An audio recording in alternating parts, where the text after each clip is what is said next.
Kakangat lang ng version 3, tatlong dugtong na red antenna.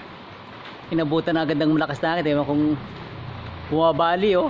Parang X520 na bali niya oh. Oh, walang jack yan. Oh. Siya. Ay ano kaya yung isa?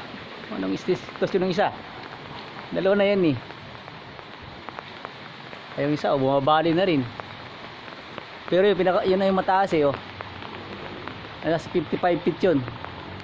Kaya ang hataw ng ano eh, hangin eh, malakas-lakas eh, bumabali talaga. Pambihirang patis. Ala.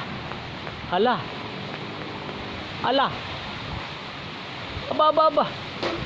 Ay wag kang bibigay, kakataas lang. Pambihirang patis. Oh.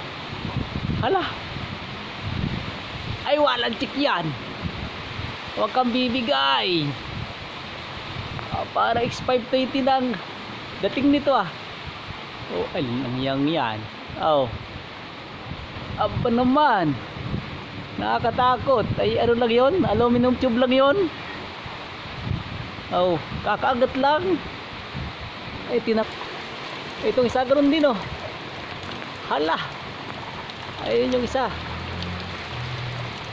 Dalawa na yung nagawa ko yan eh. Pambihirang patis.